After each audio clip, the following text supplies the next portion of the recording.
Let's talk about John F. Kennedy and Bobby Kennedy. You've bumped into them multiple times when you went to the resorts in Las Vegas as well. What were they like as people? You hear so many stories about I them. love John.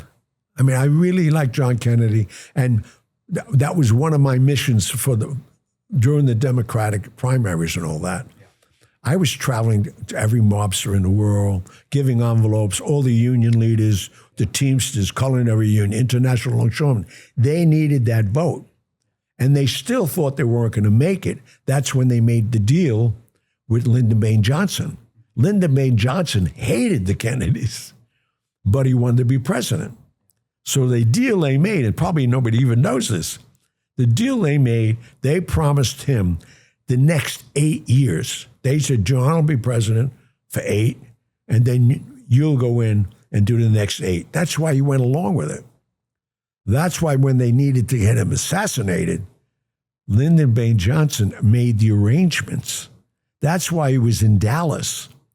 Not only did the 5 families have shooters, there was 5 shooters. The CIA hated him because Kennedy fired the head of the CIA as soon as he got in because he wasn't getting along with his brother. So, and to add more danger to it, the Texas Rangers were the backup to the CIA. Kennedy was not leaving that day.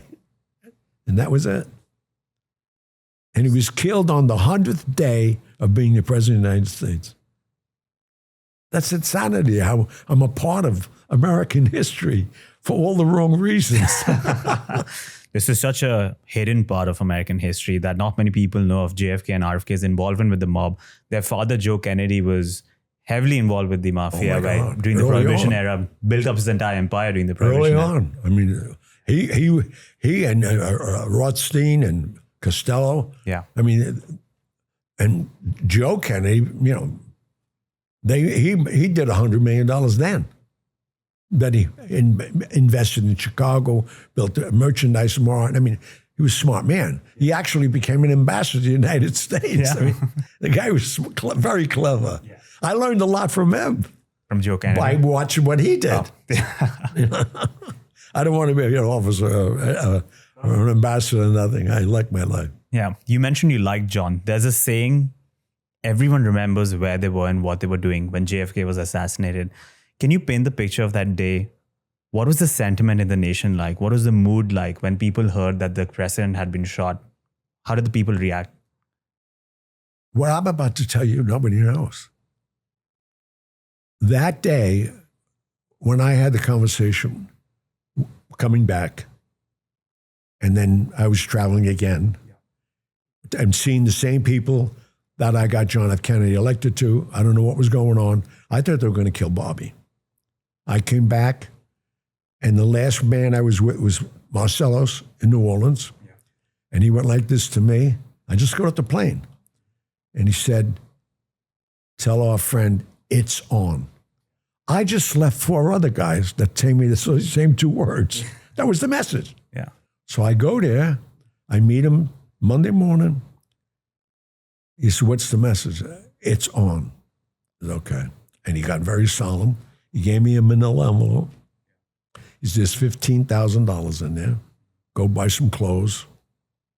You're going to leave the country on the U.S. independence. He's like, I just signed on as a hairdresser. That's how clever he was. As a merchant marine, I didn't leave the country with my passport unless they would have assassinated me. They were looking for me for a long time. Yeah. I go on that ship. That morning, I got Gucci luggage. I'm going with the crew, and they say, no, passenger's over there. I said, I'm not the passenger. They thought I'm all dressed in Brioni, you know. So I got to them. I said, I need to talk to Captain Pennington. Told me to ask for the chief purser. Yeah. And he came down, and he said, Mr. Russo. I said, yeah, come with me. And he brought me upstairs. U-deck. I was never on a ship. I was calling it a boat. He corrected me 10 times. It's a ship. It's not a boat. I go to my suite. I never saw him. I'm still in the East Side Harbor, looking at skyscraper up in this unbelievable place. And these 2 little kids come running out on the next patio. And I said, are they on the trip? They said, yeah. I said, can you move my room? I don't want these kids around me. He said, their mother requested you. I said, their mother? He said, Grace Kelly. I was friends with Grace Kelly early on. Now she's Princess Grace. And that was Carolyn and her son Albert as kids. Long story short, the next day, not the next day, a couple hours, we disembark. We're going under the Verrazano Bridge, talking about everybody knows where they were. I was on that boat going under the Verrazano Bridge when they announced the president has been shot. He wasn't dead yet. Shot in Dallas. Well, all the pilot boats pulled up. All the dignitaries were getting off the boat. And I'm saying to myself, I'm going to be on this boat with all these broads. That's where my head was. When we went out to sea the next morning, we saw the telex that he was dead. That was it. You could drop a pin on that boat. Even the band was playing very solemn music in the dining room. It was like, it was morgue. Thank God I had Grace Kelly as a friend. We'd get drunk every night in our room. We knew what was going on, but didn't know it was going to be him. And then, it was, that's where I was. And I was gone for 21 months. I didn't come back.